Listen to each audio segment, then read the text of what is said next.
Okay, Impact Wrestling. I may make this very short, guys. I might not even put images in the video. I'll do an intro, but I might not put any images. Ugh. It is smoldering hot in my apartment. It's hot. Ugh. Anyway, I gotta put something in perspective before we get started. I'm gonna tell you the storylines because I want to make this clear to you guys. I'm going to tell you the storylines that we're currently working with the three different promotions: Impact Wrestling, WWE, and AEW. This is what I say here. These are the general storylines that a lot of people know about and that we talk about. The Bloodline, and I'm talking about WWE. The Bloodline first. Then we got Cody Rhodes dealing with Brock Lesnar. Then we got Finn Balor dealing with Damian Priest and wondering if Judgment Day is about to break up. Then we have Shayna Baszler and Rhea Ripley, which was just started Monday. Now, generally speaking, the only real women's thing other than that is Becky Lynch dealing with Trish Stratus and a Zoe Stark. Nothing about Charlotte really much. Nothing that really matters when it comes to Asuka or Bianca Belair. You can say, well, there's a story there. It doesn't feel like a story. It just feels like someone's getting screwed over. Now, that's somewhat of a story, but it's not a really good one. Because in the end, we know all that's going to matter is Charlotte. So it doesn't really give you much. It may give you something short term, but there's nothing a long term gain. Now, here's AEW. And just to count it up, you got the Bloodline, you got Cody, you got Finn Balor with the Judgment Day, you got Shayna Baszler and Ronda Rousey, and you got Becky Lynch. And you got, well, once you do Trish Stratus as well, you can say something maybe about Charlotte, Asuka, and a Bianca Belair. Something there, but it's very weak. So that's 5. That is really being pushed. 5, not 6. 5. And not even talking about Rhea Ripley. She's not even mentioned because she's working with Dom Dom. Here's AEW. You got Eddie Kingston still dealing with not only Claudio Castagnoli, but also Mox. That is one story. Then you got Jungle Boy and Hook. That's the second story. You got MJF dealing with Adam Cole. That's another story. You got the Elite dealing with the Blackpool Combat Club, but also they're dealing with Dark Order because of what's going on with Hangman Page. That's another story. You got Don Callis creating a family.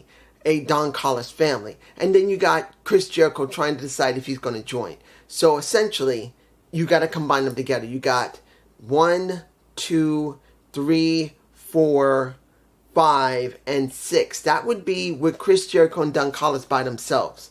And I'm including the Elite dealing with Blackpool Combat Club, dealing with the Dark Order. Now, easily, if you break them apart, you got at least 7, maybe 8 stories there. That's what you got. 7 to 8 stories.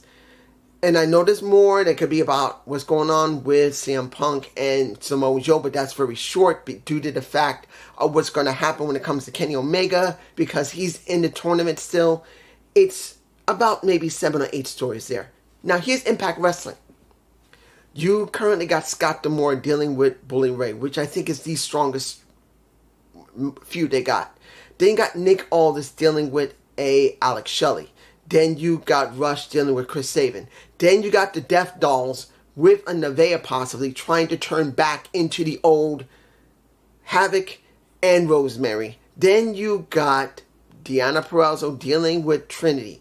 Then you have also Santino Marella dealing with a Dirty Dango. On top of that, you got the Rascals coming back. You got Alex Wentz finally back. The Rascals are different, but they are there and they're trying to start something. Then you have Eddie Edwards and you got Kaz because of them both being Kowalski guys and they're dealing with each other. Also, you have the Divine that's breaking up and you say Angel's trying to go off on his own.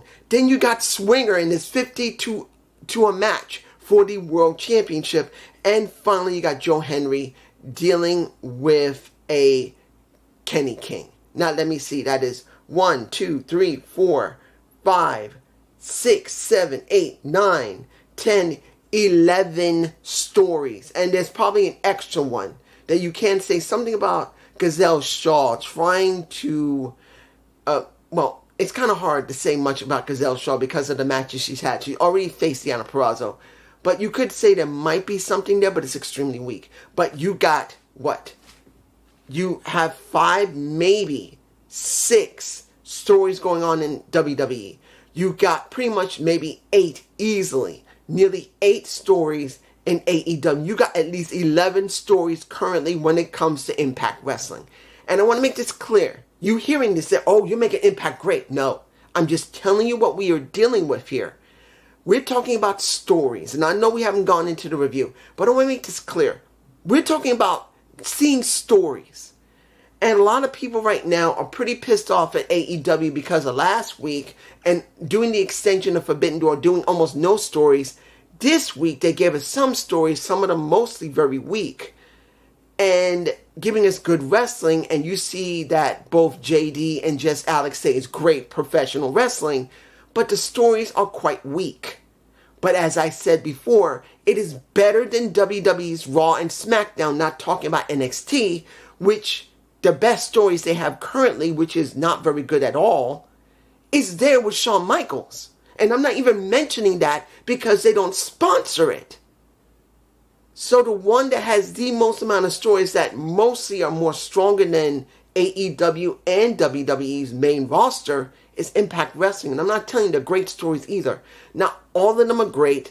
And I'm not even saying they're elaborate. They're just basic stories. Now, let's go to the show. I had to get that done because there was a lot there. Oh, so hot in here. Okay, Eddie and Kaz, they have a match. And you see Alicia by ringside.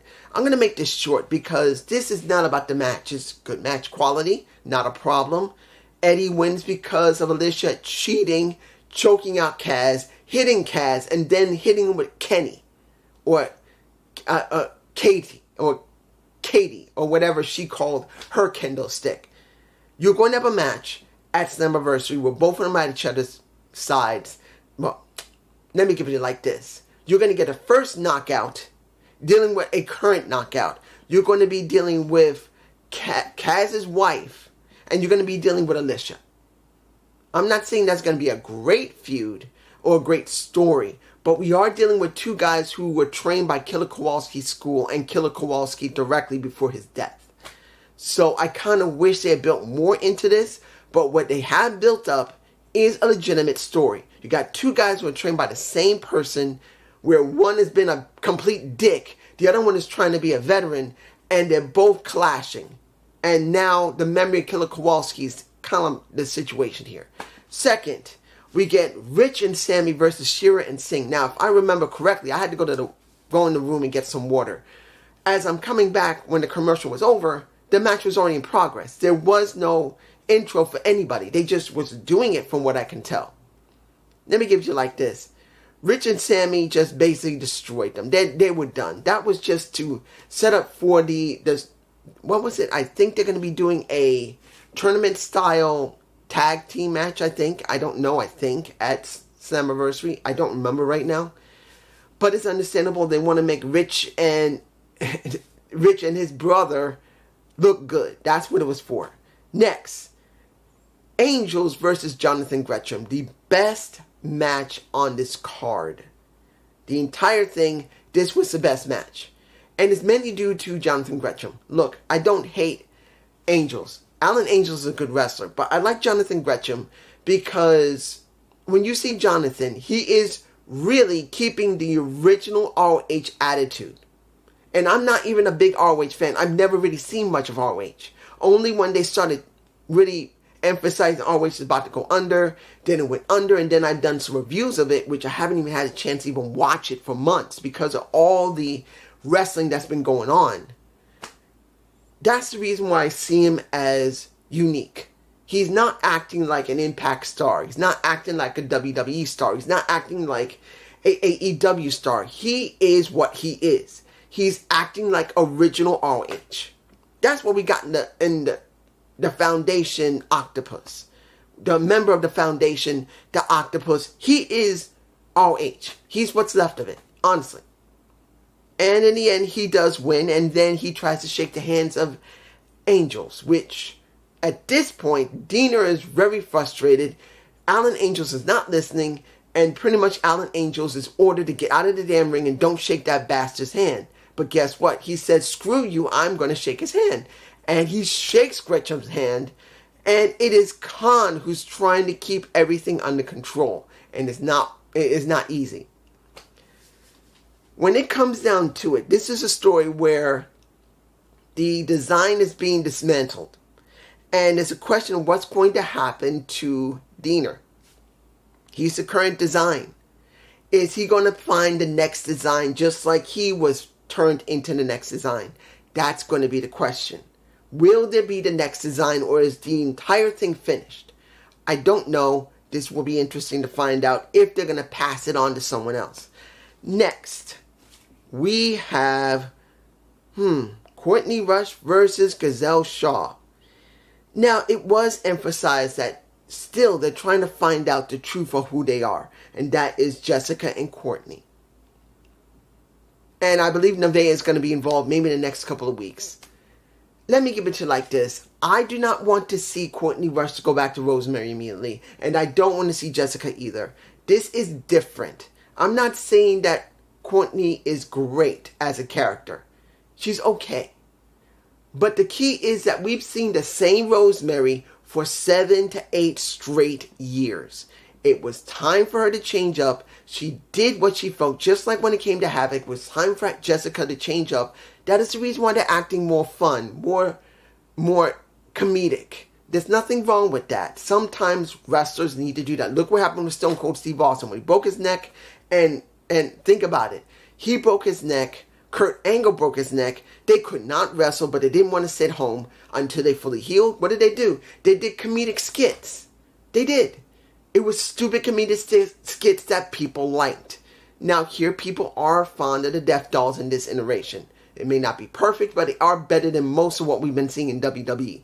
Yes, they lost because you saw Courtney lose to Giselle Shaw because her crew helped her out. The question is, when is someone going to break up that crew? Because I think Giselle doesn't really need them, particularly that what happened to what happened to Tasha Steelz? Where is she? Is she gone again? Did she get hurt? Maybe she got hurt, or maybe they've been keeping her on BTI. I don't know. I don't watch BTI, but there you go. All right, final match. That is Motor City Machine Guns versus Nick and Lio Rush. They talked earlier. Lio and Nick. I liked the interaction because Lio made a very clear look, and it was Gia that asked him, "Are you angry? Are you worried about anything?" And he said, "Look, I didn't come here to make friends. I came here to win championships." And he gets interrupted by Nick, and Nick makes it very clear. I agree with you. I'm not here to make friends either. But you need to understand, do not underestimate your opponents. You're acting like you are, because if you're not careful, you'll lose. And you want the X Division. I want the World Championship. Pay attention to what you're doing. Don't let your ego get in the way. I'm not. Let's get the job done. We'll be separated. But understand, if you mess up your business, you mess up my business, and then we have a problem, which will be business. That's what he was generally saying. Match was fine. And in the end, we basically got Lio pinning Chris Sabin. Fine. Yeah, they cheated. It was obvious they cheated. You got a hit to the gonads for a Chris Sabin from Lio Rush. Fine. I don't have a problem with it. Now, the only thing I do have a problem, which is outside of the ring and the characters, is Lio Rush. And I'll make this clear again. See it like this. I'm not against Lio. He's probably a great guy to be friends with. But if you see his attitude during his run, wherever he's gone, he's been to MLW, he's been to, he didn't go to NWA. I think he did, maybe once. Maybe, I could be wrong. I think I'm wrong. But he's been in MLW, because I did see him there as middleweight champion. I've seen him in New Japan Pro Strong and wrestling a little bit when I saw snippets. He's been to AEW. But here's the thing. He's bounced from one place to another, to another, to another, to another. He doesn't stay still. Now, many people say, well, he doesn't want to. Yeah, really? Remember, he had a contract with AEW and they got broken. For what I understand, he never finished the entire contract. I can understand what happened in WWE. They treat him like shit. Vince didn't see nothing in him. He had perfect right to act the way he did. He did. But we've seen him jump from New Japan Pro Strong, New Japan Pro Wrestling, MLW, AEW. Now he's in Impact. The question is, how long will he stay? And will we hear reports that he's had an attitude? Because if he has an attitude, then it's like, why care about Leo Rush? Everywhere he goes, no matter how good he is, he's always got an attitude. That's what I'm worried about. Moving on. Now, let's get to the meat and potatoes of what I care about. You see the title. You know the title. But we're going to go through some of the stuff. Dirty Dango's little talk about when it comes to Santino Marella. I am very interested in seeing how far they're going to go in Slammiversary. Because Santino wants to whoop that ass. And the way Dirty Dango talks and how he really is pretty much a mark. He's talking as a mark. The thing that gets me is, why couldn't he win the Digital Media Championship? I truly believe that he needed to win. Now, maybe Dango's the one who pitched this and said, look, I want to act like a heel that normally I don't act. I don't care if I lose. I just want to say stuff that's going to piss people off and have fun being a bad guy for once, because I normally don't. I'm Dirty Dango. I dance around. I act a certain way. I act like a good guy. I want to do a little bad for a little while. This is what we have. If he did that, more power to him. He's happy. But I truly believe he deserved more. I truly believe he should be more. Next, we had Deonna Purrazzo talking to Trin. I don't need to explain it. I am very curious in seeing the open challenge and who's going to answer it. Will it be Gazelle Shaw again? Will it be Jody Threat? Will it be Marsha Slamovich or Killer Kelly? That's going to be a big, big question. Don't know. I know I can talk about Joe Henley. Not Henry. But I'm going to leave that. I'm just going to leave it. Because when it comes to Kenny King and him, we know that something's going to be giving. Someone's going to give.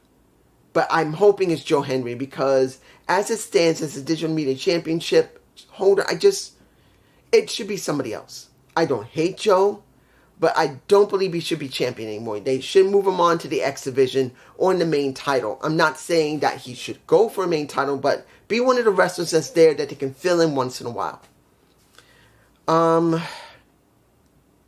ABC dealing with Wentz and a guy who's just eating his food, making a mess, drinking sodas, drinking water, and pretty much not saying a damn thing with his shades on, and that is a Trey Miguel. We got ABC dealing with the Rascals, and pretty much Wentz made it very clear.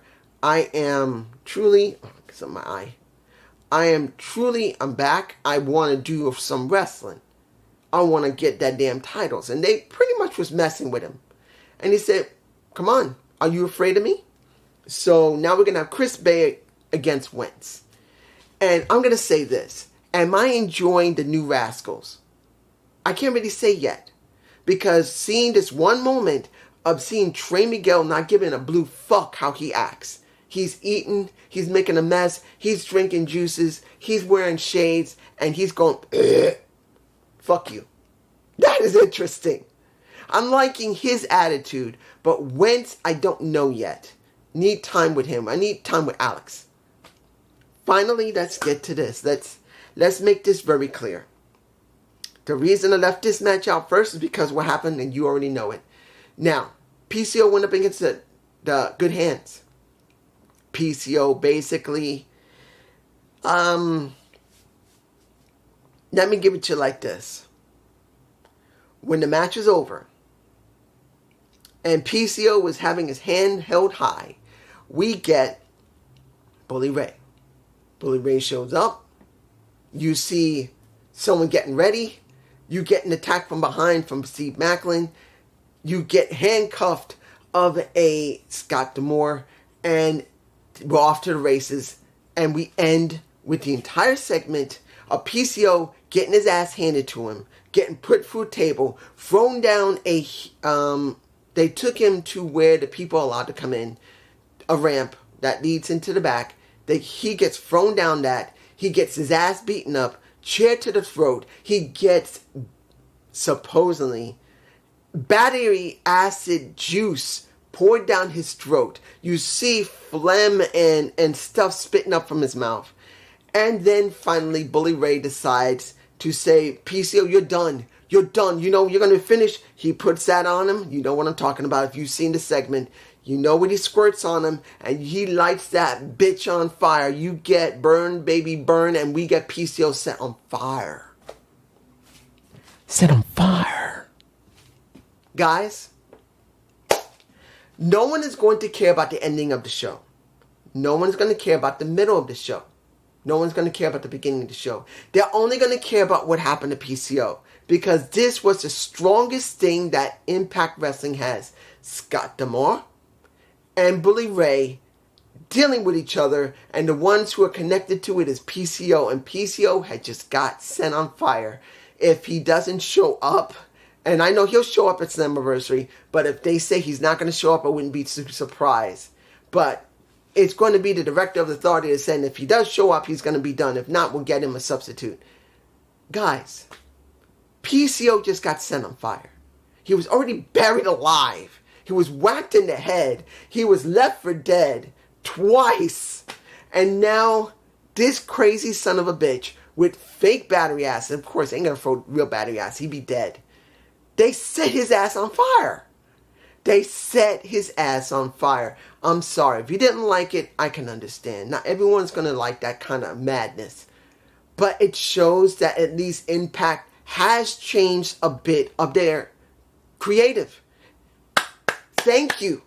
I've said it before and I say it again. A lot of times Impact Wrestling creative has been really missed. A lot. They miss the mark in many situations. They get it good and then they just miss it. It just squirts right under them. This time, when it's come to Scott, they are booking it correctly. They're making it so hard for Scott D'Amore to get his hands on Bully Ray, to get fairness and revenge on Bully Ray for what he's done. I'm fine with it. This is a good episode, but admittedly, not everyone's going to like it. I'm making it clear. Not everyone's going to like it, but like what I said in my AEW review and in my NXT review, look at what you're dealing with. Guys, WWE has very few stories in them. I've already told you in the beginning of this video how many stories they have, maybe 6 or 7, basically 6 across SmackDown and Raw. 6. Anything else that's a story, it's so minor, they barely focus on it and they're making it incredibly short. Nothing that lasts more than a few months. Incredibly short, maybe 1 week, maybe 2 if you're lucky, and it's done. AEW, what do we get? We got mostly some good stories that are semi-strong. A few of them are a bit a week. I know that I'm doing contraction. But it's there. You got maybe 8. Maybe. Easily 7. Easily 8. Then you got Impact Wrestling. That you got about 11, maybe 12 storylines going on at the same time. Yes, they don't show them all on every show. But at least you know it's going on. This is what you got. If you don't like Impact Wrestling's storylines or wrestling, I don't know what to tell you. If you don't like AEW storylines, I don't know what to tell you. Why are you watching me? Why? Because you just want to hear and complain about stuff? I'm telling you the truth. As one person said it, and you know who you are, and I apologize, I got confused with what you said, and I said it in my comment.